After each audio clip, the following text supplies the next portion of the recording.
Is there gonna be a Halloween 2020?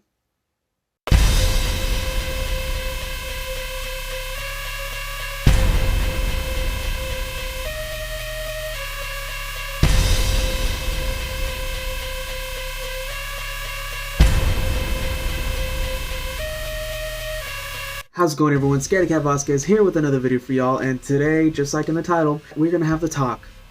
So sit down, grab something to snack on, grab a drink, make yourself comfy. So again, just like in the title, we are talking about the haunt and Halloween season of 2020. And as you guys know, Midsummer Scream has already put out a live panel with the lovely host Rick West talking to both Chris and Diane. Chris coming from 13th Floor Entertainment, also the same entertainment group that puts together the LA Hayride, and Diane, one of the owners and founders of Rotten Apples 907, and also the main director and Cal Haunts. The same people that decorate the Hall of Shadows every year for Midsummer Scream. These people are talented. These obviously have a big mark in the industry and have been doing this for a long time. They are experts and honestly the best people.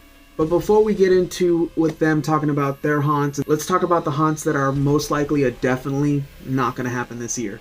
And the first one, I really hate to bring it up. It's one of my true loves. It was my first, and that is Knott's Scary Farm. So if you look on Knott's Scary Farm's website, you'll see that they have announced that they are pushing back and postponing events such like their 100th year anniversary and Ghost Town Alive. Now those are events that come about before, but still pretty close to Scary Farm. So if they're pushing back these events, I highly doubt, and again, this is my own personal opinion, anything can happen. A lot of miracles has happened in the history of man, so who knows? If Knott's Berry Farm were to still happen, the only thing that comes down to is, well, all this is really cutting down on their build times. Are they going to rush and build as much as they can and then just put out that? Or would it be a chance for them to bring out some like old, materials, some old walls, and maybe even bring back some old mazes? That would be kind of cool. I know that they use like a lot of props. There's certain things that have been used from other mazes in the past into the newer mazes. Next haunt I want to talk about is the Queen Mary. The Queen Mary's going through a lot. The Queen Mary's going through a lot right now, dealing with, the financial issues that are going on with, and then now we have the fact that Dark Harbor might not happen. Epic Entertainment has been kind of keeping on the bright side, saying they're not sure yet, and that things can change. And with the next haunt I'm talking about, you'll kind of see that there are still some people hanging in there, but we just don't really know. The next one, like I said, they are still wanting to reopen pretty soon. Actually, on the 31st of May, this one amusement park wants to reopen their doors, and as well as the City Walk, and of course that is Universal Studios Hollywood. So there on their website they say that they would like to. I'm not saying that they're going to, but they would like to. Again, this all depends on if LA County changes like any lockdown laws or anything like that, social distancing and what have you. Because I know certain areas in California have been changing some of the rules and being a little bit more lenient and opening things slowly but surely. So fingers crossed that maybe if it's fully safe, then yes. If it's only like a certain percentage safe, like 90% or 80% safe, let's not risk it. And I'm pretty sure the people out there, they're smart enough to not even try to risk it. So we're just gonna sit down for the rest of the month and just wait for any further updates from Universal. Now, when it comes down to the immersive haunts and the extreme haunts, maybe we can still have those as well, because a lot of those are just one person in at a time, and then you have about 5 or 6 actors around you. Now, if you had people wear masks and gloves and hand sanitizer on deck and checking temperatures before the people go up in there and making sure your staff isn't sick as well, you might still be able to have that. Look at haunts like Into the Black and Black Mass. Anyone who's ever done any of those shows know that you go in by yourself. Yes, for Black Mass, the actors do grab you, and for Into the Black, the actors get a little close to you. They don't touch you, but they get pretty close, and you can still put on a pretty good and safe show. So now, back to the live panel from Midsummerscreen. So of course, Rick West, being a wonderful host, he's interviewing Chris and Diane, and people are asking about, what are some things that they plan on doing to probably try to, still stay open, or maybe find some loopholes. There was some certain inventions that I did not know about that exist, and things that you can do that might help out a little bit. And also one thing too that they brought up was something that I've been talking about with some friends of mine. I believe I mentioned it in a live stream before.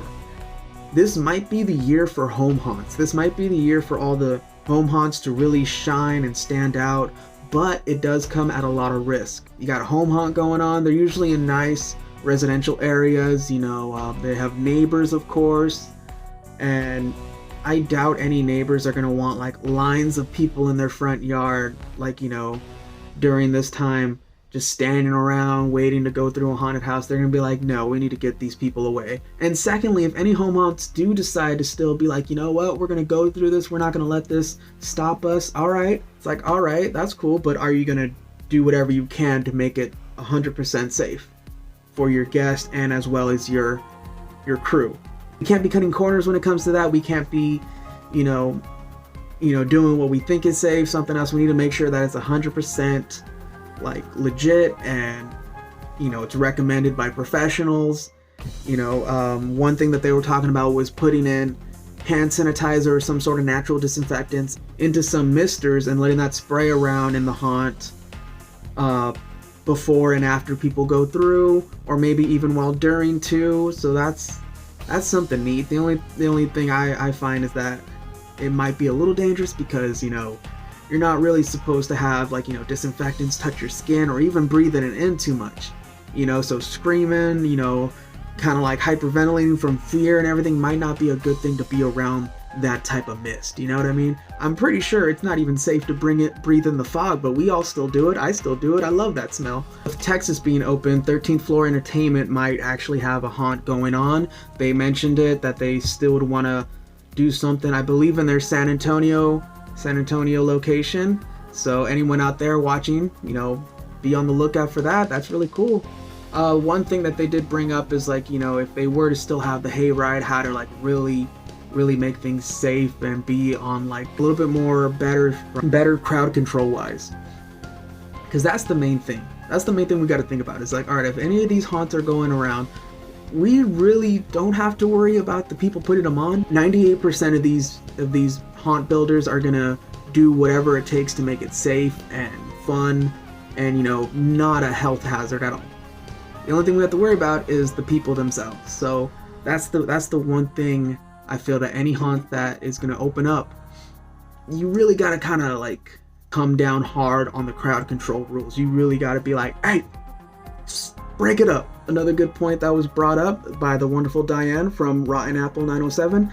She mentioned that they're going to be doing a yard display this year. So any Rotten Apple fans, unfortunately, they're not going to have their normal home haunt that we all know and love. They're going to just have a yard display. But knowing them, it's going to be really creative. It's going to be well put together. It's going to be beautiful to just drive by and see that.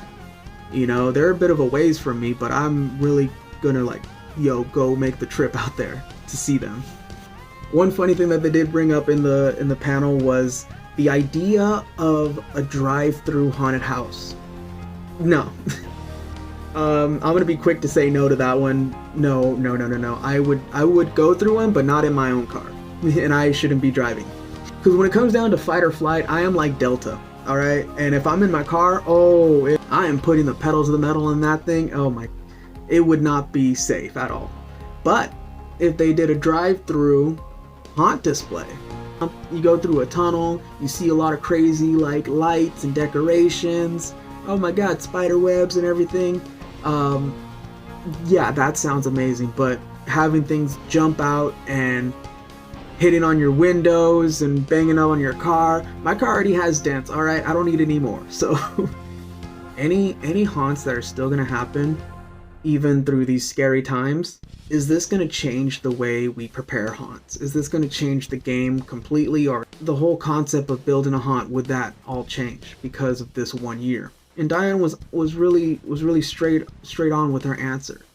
And she said yes for a few years, but then sooner or later we'll just end up going back to normal. And I feel like her saying that was really inspirational. Because if you think about that, yes, we would adapt, but we would also evolve too.